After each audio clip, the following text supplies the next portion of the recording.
Bonjour à toutes, je suis ravie de vous retrouver aujourd'hui pour le chapitre 3 de ma vie. Je l'ai intitulé « La beauté et les défis de la maternité ». La beauté et les défis de la maternité. Nous le voulions, je le voulais plus que tout, ce petit être. Bien sûr, avoir un enfant à 18 ans sans avoir un CDI ou une maison pouvait sembler imprudent aux yeux de la société. Pourtant, je le voulais, ardemment, et mon mari aussi. Nous étions prêts à l'assumer, à lui offrir tout notre amour et notre dévouement. Je l'ai senti grandir en moi, bien que j'étais encore une enfant moi-même. Je savais déjà que nous serions inséparables. Ce sentiment profond de connexion et d'amour inconditionnel, je l'aurai aussi avec ses 3 frères qui suivront. Dès le début, j'ai su que j'étais enceinte. Les nausées constantes étaient un indice certain. Et pour moi, elles ont duré du début à la fin de chaque grossesse. Pour mon premier, j'ai pris 33 kilos. Je voulais tellement que cela se voie, que le monde sache que je portais la vie. J'étais fière de mon ventre rond et je ne pouvais m'empêcher de sourire en sentant ses mouvements en moi. Il est arrivé une nuit de début d'année. Il était magnifique. J'étais submergée par l'amour, un amour que je n'avais pas réalisé, que je savais en moi en si grande quantité. Lorsque j'ai entendu son premier cri, un torrent d'émotions m'a envahi. C'était un cri de vie, un son qui marquait le début d'une nouvelle aventure. Les larmes ont coulé de mes yeux, les larmes de joie pure, de soulagement et d'amour instantané. Pour ce petit être que je n'avais jamais vu, mais que j'aimais déjà, au-delà de tout. Quand on m'a posé mon bébé sur la poitrine, la chaleur de son petit corps contre le mien a créé un lien indescriptible. Je me suis sentie complète, comme si toutes les pièces du puzzle de ma vie s'étaient enfin assemblées. Ses petits doigts agrippant ma main, ses yeux cherchant les miens, et cette sensation de paix profonde qui s'installait en moi. Être devenue maman pour la première fois m'a apporté une nouvelle compréhension de la vie et de l'amour. Chaque instant, chaque geste, chaque sourire de mon bébé était un miracle. Ce jour-là, j'ai réalisé que je n'étais plus seulement une femme, une épouse. J'étais maintenant une mère, prête à tout pour protéger et chérir ce petit être. Ce moment a été le début d'un voyage extraordinaire, fait de nuits sans sommeil, de câlins réconfortants, de premières fois merveilleuses et de tant d'autres moments précieux. Et à chaque étape, mon cœur s'est agrandi, remplissant mon existence d'une joie et d'un amour que je n'aurais jamais pu imaginer. Pourtant, au fond de moi, il y avait un petit pincement. Nous vivions à l'époque chez ma mère, mais je n'ai pas ressenti un rapprochement avec elle, pour autant. J'aurais aimé qu'elle me prenne dans ses bras et me dise qu'elle était fière de moi. Malgré ce manque, je savais que nous étions devenus parents ce jour-là. Et c'était là le plus beau cadeau. Ce chapitre de ma vie a été marqué par des défis et des découvertes, mais surtout par un amour incommensurable. Mon premier enfant a apporté une lumière, une nouvelle dans ma vie, illuminant même les jours les plus sombres. Être mère m'a transformée, m'a appris la patience, la résilience et surtout l'amour inconditionnel. Cette première expérience de la maternité a été le fondement de la famille que nous allions bâtir ensemble, une famille pleine d'amour et de complicité. La naissance de mon second enfant fut une nouvelle aventure, un chapitre inédit de notre vie. 22 mois après notre premier enfant, ce petit être est venu au monde dans des circonstances inattendues mais empreintes de joie. Suite à une chute au restaurant de ma mère, l'accouchement a été programmé 3 semaines avant terme. Ce jour-là, malgré l'urgence, il y avait des éclats de rire et une complicité palpable entre mon mari, la sage-femme et moi-même. Ce petit bonhomme, bien potelé, est arrivé en nous regardant avec des yeux profonds, comme s'il voulait me dire « Maman, je serai toujours à tes côtés ». Son calme et sa sagesse apparente m'apaisaient chaque fois que je le tenais dans mes bras. Pourtant, le soir de sa sortie de maternité, une vague de tristesse m'a envahie. Mon mari faisait la fête avec une soi-disant amie et je me suis retrouvée seule avec ce nouveau-né. À l'époque, j'avais pensé qu'il était encore jeune et avait besoin de s'amuser. Alors j'ai laissé passer ses débordements, me concentrant sur mes 2 fils et essayant de les protéger des influences malveillantes de la famille et des amis. Ce qui importait le plus pour moi, c'était mes enfants. Je me disais que mon mari finirait par réaliser tout ce que je lui avais donné. 4 ans plus tard, nous avons décidé de donner un autre petit frère ou une petite sœur à nos garçons, qui étaient déjà très complices, malgré leurs caractères différents. J'étais une mère aimante, mais stricte, déterminée à élever mes fils pour qu'ils ne deviennent pas des hommes machos et sans cœur, un reflet des hommes de mon passé. Je suis tombée enceinte presque immédiatement, et une immense joie m'a envahie à l'idée de devenir mère. Les premiers mois se sont déroulés sereinement, emplis d'espoir et de bonheur à l'idée d'accueillir notre petite fille. Mais lors d'une échographie, tout a basculé. En un instant, notre monde s'est effondré. On nous a annoncé que notre petite fille ne verrait jamais le jour. Elle devait partir au ciel sans même avoir eu la chance de me connaître. La douleur qui m'a frappée à cet instant, tant physique que psychique, était inimaginable. Je me sentais dévastée. Et cette souffrance était incomprise par ceux qui m'entouraient, qui ne savaient pas comment concilier leurs mots et de réconfort et ma réalité déchirante. Entre la joie d'avoir porté la vie et la terrible déception de ne jamais pouvoir tenir cet enfant dans mes bras, ce moment reste gravé en moi. Plus tard, je décrirai plus en détail ce ressenti, cette montagne russe émotionnelle que j'ai traversée. Peu après, nous avons décidé de partir au ski pour nous retrouver en famille, car nous avions aussi perdu la grand-mère par remariage de mon mari. Cette femme avait été une véritable mamie pour nos enfants. Avant de partir, elle m'a tenu la main sur son lit de mort, me promettant de veiller sur ma petite fille au ciel. Cette perte suivie de l'intervention a été un poids terrible à porter. De ce séjour au ski, nous sommes revenus avec une surprise. J'étais à nouveau enceinte. Les médecins étaient prudents, mais je ne voulais pas laisser la peur m'envahir. Notre 3e enfant est né, après une forte canicule. Cette grossesse, je l'ai partagée avec mes enfants, construisant ma vie autour d'eux. Nous avons même passé des vacances en famille à la mer. Pour ce bébé, j'avais décidé d'allaiter, malgré les réticences de mon mari.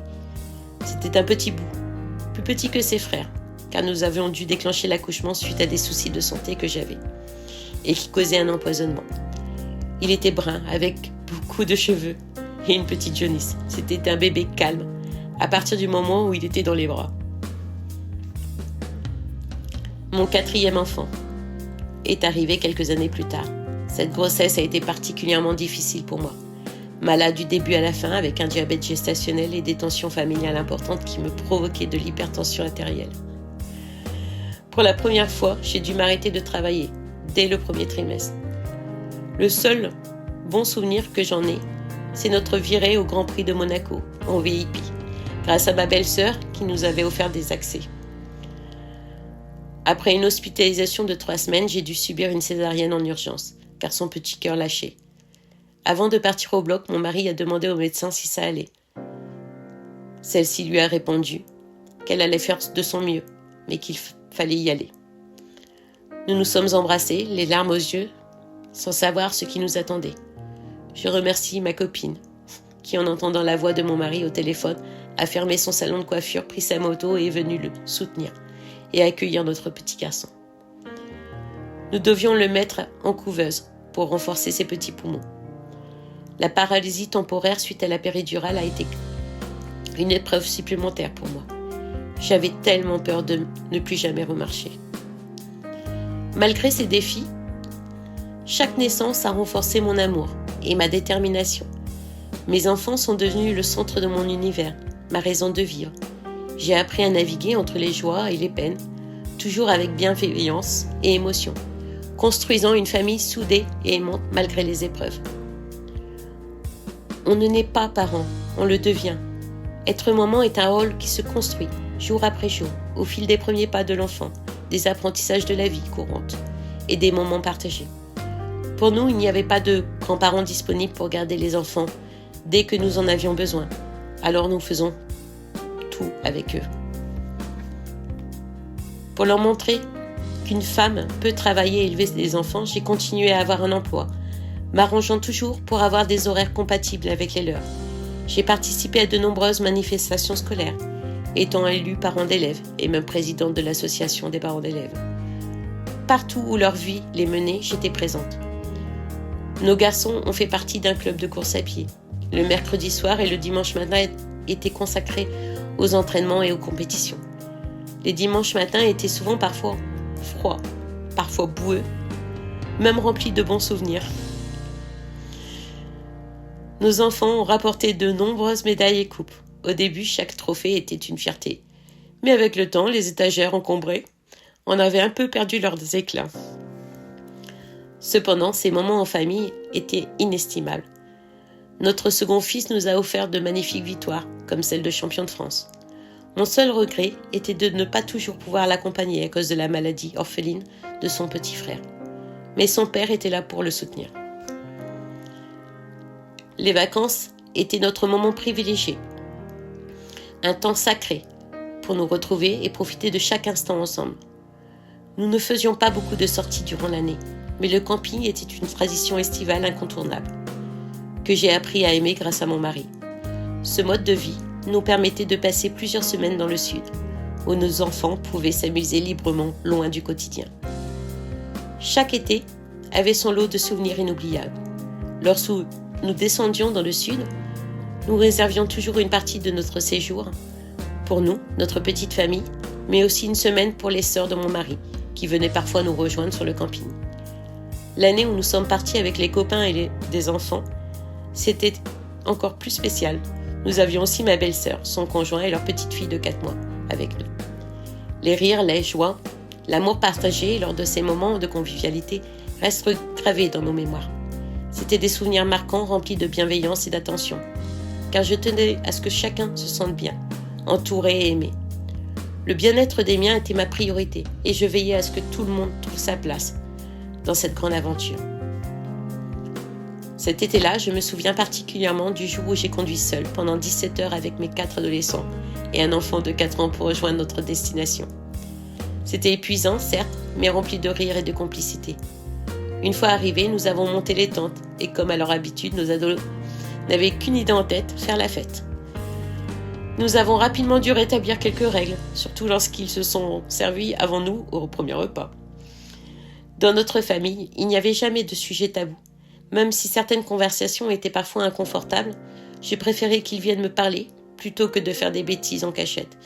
Évidemment, des erreurs ont été faites, comme sécher les cours ou imiter ma signature. Mais à chaque épreuve, nous trouvions toujours le moyen de rire ensemble et d'en sortir plus fort. Je me souviens encore des résultats du brevet de mes fils. Mon premier, qui n'avait pas vraiment travaillé pendant l'année, a finalement décroché son brevet avec mention, et ce n'était pas gagné. Je me rappelle être allée à la remise des diplômes, les yeux fermés tellement je redoutais le résultat. Lorsque ma cousine m'a dit qu'il avait eu son brevet avec mention, je lui ai répondu qu'elle s'était sûrement trompée de ligne.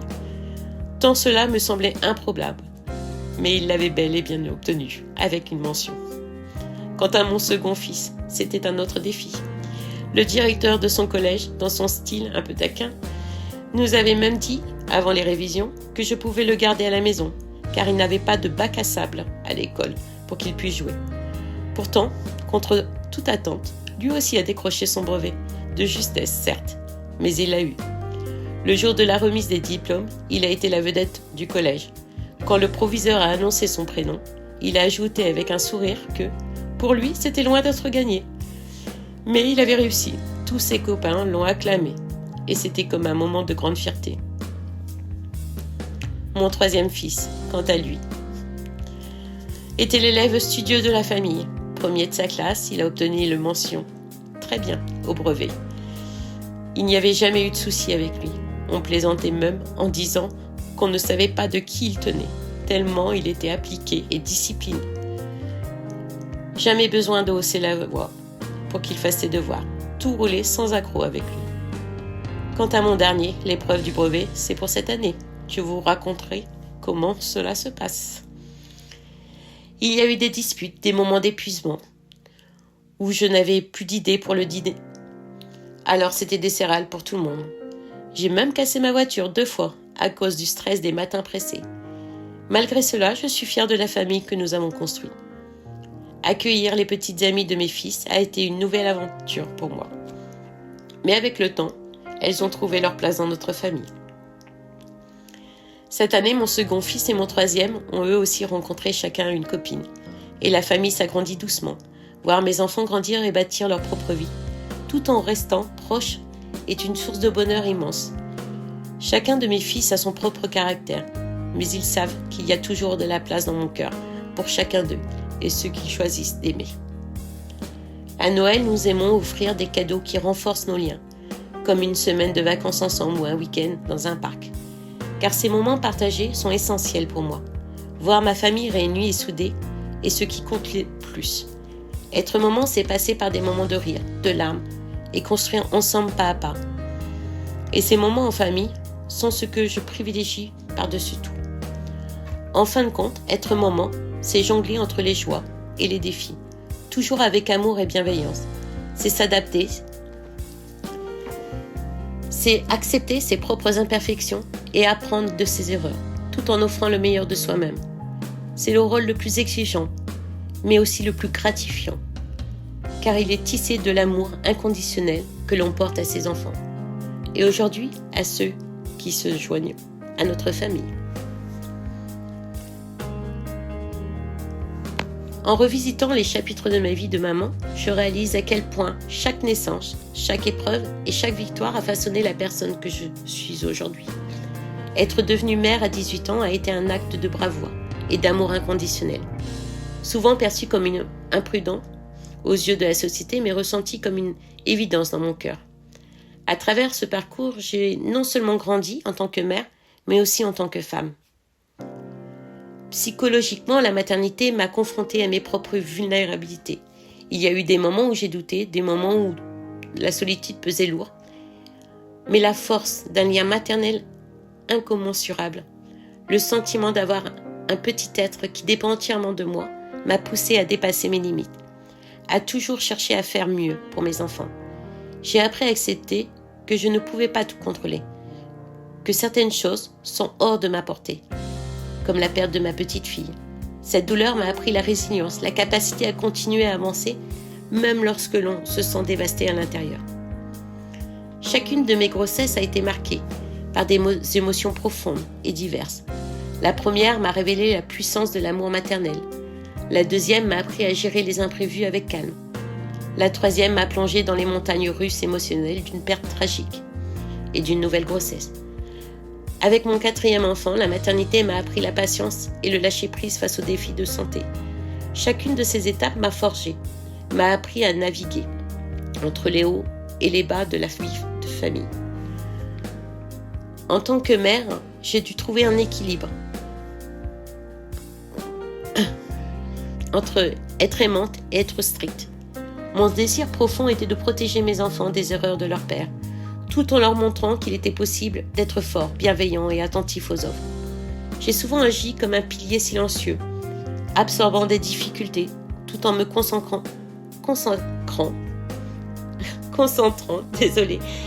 En revoyant ces passages, j'ai un petit peu de mal.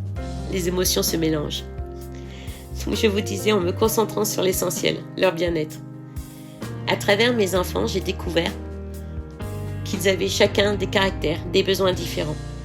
Ce qui m'a appris à adapter ma manière d'éduquer. Mon premier, avec ses défis scolaires, m'a montré l'importance de la patience et du soutien inconditionnel.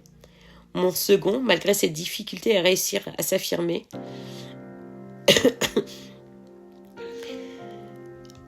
à travers les autres.